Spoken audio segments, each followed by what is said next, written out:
Let's get straight to it. Number 10, the peanut butter betrayal. You keep your peanut butter in the pantry. That's fine, but you're eating it wrong. When you spread cold peanut butter on bread, it tears the bread apart. You end up with crumbled bread, a torn sandwich, and the crushing realization that breakfast is already ruined. The fix is stupidly simple. Microwave it for 10 seconds. Just 10. Not 20, not 30 to 10 seconds. The oils loosen up, the spread becomes silky, and your bread stays intact like it was always meant to. But here's the real trick. Store it upside down. The oils naturally rise to the top, and when you flip it back, they distribute evenly. No more stirring forever. No more fighting with a substance that doesn't want to cooperate. Your peanut butter is creamy, spreadable, and actually enjoyable. You've been fighting your peanut butter when you could have just befriended it. And honestly, your bread deserves better than to be torn apart by a cold, stubborn spread. Number 9, the coffee bean betrayal. You buy expensive coffee beans, $20 a bag, single origin, ethically sourced. You grind them fresh, you measure the water precisely, and you brew a perfect cup. It tastes slightly bitter, so you reach for the sugar and dump a spoonful in. You're fixing the wrong problem. Bitterness in coffee comes from over-extraction. That happens when your water is too hot, above 200 degrees Fahrenheit, or you brew too long. The sugars in the coffee have already been extracted. Adding sugar just covers up the mistake. The real fix is salt. A tiny pinch of salt cuts the bitterness and rounds out the flavor. It doesn't make it salty. It just tricks your tongue into ignoring the bitter compounds. This isn't some internet myth. Professional baristas use this trick at championship levels. They know that sugar masks, but salt repairs. You've been sweetening bad coffee when you could have just made it good. Your taste buds deserve better than a sugar Band-Aid. Number 8, the tomato temperature trap. You buy beautiful tomatoes from the store. They're deep red, slightly soft, and smell like summer. You bring them home and put them in the fridge. You eat them cold. They taste like nothing. You think the tomato has betrayed you. But the refrigerator kills tomatoes. It stops the ripening process and breaks down the flavor compounds. A tomato is essentially a living fruit that continues to develop flavor after being picked. The fridge puts it in a coma. The fix is counter storage. Leave them out at room temperature. They'll continue to ripen and develop flavor. But there's a catch. Once they're ripe, if you're not eating them immediately, refrigeration stops further ripening and preserves what you have. So, if you buy them underripe, they're room temperature projects. If they're already ripe, eat them now. But never, ever eat a tomato straight from the fridge. It's like eating a tomato that's given up on life. Don't let your tomatoes die alone in the cold. Number 7, the pasta water sin. You boil pasta in unsalted water. You think the sauce will carry the flavor. You're wrong. The pasta absorbs water as it cooks, and if that water has salt, the pasta absorbs salt from the inside out. No amount of sauce can fix bland pasta from the inside. Think of it like this. You can't paint a wall that's hollow on the inside. The flavor has to be part of the structure. The rule is simple. Salt the water like the sea. The Italian saying goes, it should taste like the ocean. Start with a tablespoon of salt per gallon of water. Not a pinch, not a sprinkle, a tablespoon. Your pasta will be seasoned perfectly, and the sauce will just be the coat, not the substance. You've been drowning bland pasta in sauce, and you can't undrown it. Your pasta is crying out for salt, and you've been ignoring it. Number 6, the avocado atrocity. You slice an avocado, leave the pit in, and wrap it in plastic. It turns brown. You scrape off the brown part and eat the rest.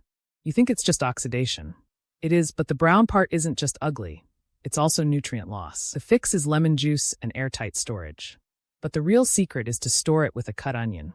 The onion releases sulfur compounds that prevent browning. Or just leave the pit in and brush the exposed flesh with olive oil. The oil creates a barrier against the air. You've been treating avocados like they're cheap, but they're not, so you should treat them better. A single good avocado costs $3 in some places. You wouldn't throw away half a $3 bill. So stop throwing away half your avocado. Your avocado is expensive, and it knows it. Number 5, the strawberry sugar trick. You buy strawberries. They're slightly tart. You eat them anyway because you already paid for them.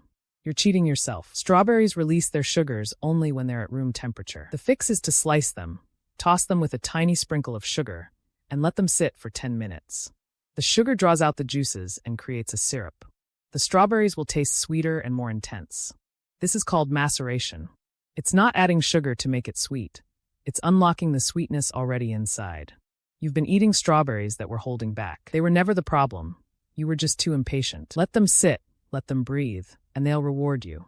Your strawberries are shy. They just need a little encouragement. Number 4, the ice cream knife. You open a pint of ice cream. It's frozen solid, harder than granite. You chip away at it like a cave explorer, using a spoon that looks like it's been through a war. You end up with shards and crumbs, not the creamy curls you see on Instagram. You're eating frozen disappointment. The fix is stupidly simple. Leave it out for 5 to 10 minutes before scooping. Let it soften just slightly. The texture changes, the flavors open up, and the scooping becomes effortless. But here's the real trick, the one that turns you into a professional. Dip your ice cream scoop in hot water before each scoop. The warm metal glides through the frozen dessert like a hot knife through butter. The result is perfect, picture-perfect curls that make you look like you know what you're doing. You've been hacking at frozen sadness when you could have been scooping silk. Ice cream is not a test of willpower. It's a dessert. Treat it like one. Your freezer is not a battleground. It's a storage unit. Number 3, the onion slice. You chop onions, and they make you cry. You think it's just how it works. It's not. The tear-causing compound, called synpropanethiol S oxide, is released when you break the cell walls. The fix is to chill the onion before cutting. Cold slows down the chemical reaction. But the real pro trick is to leave the root end intact. The highest concentration of the chemical is at the root. Cut from the other end. And don't chop mindlessly. Slice in the direction of the fibers. The more you break the cell walls, the more you cry. But the real issue isn't the tears, it's the flavor.